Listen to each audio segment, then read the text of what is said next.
Assalamualaikum warahmatullahi wabarakatuh. Halo anak-anak, apa kabar? Sudah siap belajar bersama Bu Lina hari ini?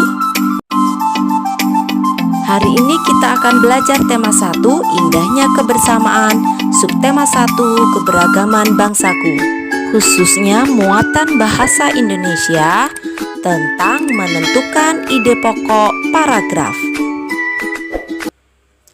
Anak-anak tentunya ingin tahu bukan bagaimana menentukan ide pokok. Nah, kali ini kita akan belajar mengenai apa arti dari ide pokok itu, fungsi ide pokok, dan bagaimana cara menentukan ide pokok dalam sebuah paragraf. Setiap bacaan biasanya terdiri atas beberapa paragraf. Setiap paragraf memiliki gagasan pokok yang didukung oleh gagasan pendukungnya. Nah, gagasan pokok adalah ide utama yang dibahas dalam suatu bacaan, dapat berupa kalimat inti atau berupa pokok paragraf. Sedangkan gagasan pendukung adalah uraian atau tambahan informasi untuk gagasan pokok. Supaya lebih jelas lagi, maka saya ulangi lagi apa itu pengertian dari gagasan pokok. Gagasan pokok atau ide pokok adalah masalah utama yang dibahas dalam suatu paragraf. Ide pokok dapat ditemukan di dalam kalimat utama. Anak-anak masih ingat tidak apa itu kalimat utama? Kalimat utama adalah kalimat yang berisi pokok pikiran utama atau ide pokok dan menjadi dasar untuk mengembangkan paragraf.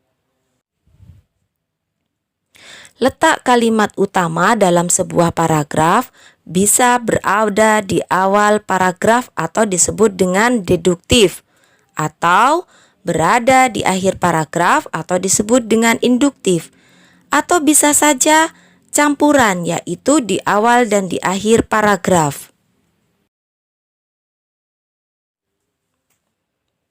Ide pokok juga sering disebut gagasan utama, pikiran utama, pokok pikiran, pikiran pokok, dan gagasan pokok.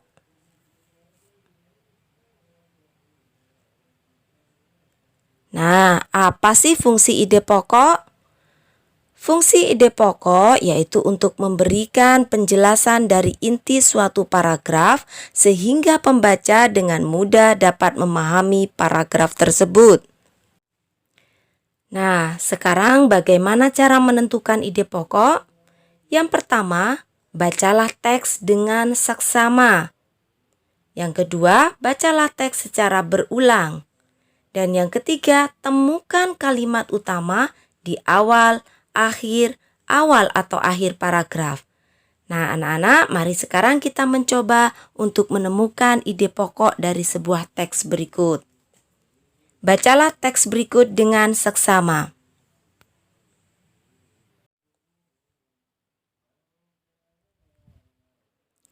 Dari teks bacaan tersebut dapat ditemukan bahwa kalimat utama pada paragraf tersebut yaitu pada awal paragraf, pawai budaya sangat menarik bagi warga kampung Babakan.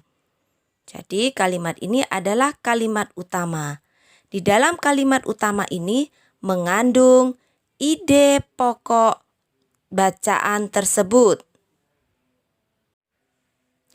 Kebetulan pada paragraf ini ide pokok sama dengan kalimat utama. Sementara kalimat yang lain selain kalimat utama di atas adalah kalimat penjelas atau gagasan pendukung dari sebuah ide pokok. Nah, bagaimana anak-anak? Mudah bukan menentukan ide pokok? Ingat, menentukan ide pokok dengan 3 langkah: membaca dengan seksama, mengulangi membaca dan mencermati kalimat pertama. Kemudian tentukan kalimat utama dan kalimat penjelas. Baiklah anak-anak, terima kasih karena telah menyimak video ini. Tetap semangat ya belajarnya dan jangan lupa tetap jaga kesehatan. Sampai jumpa pada video pembelajaran berikutnya. Bye-bye.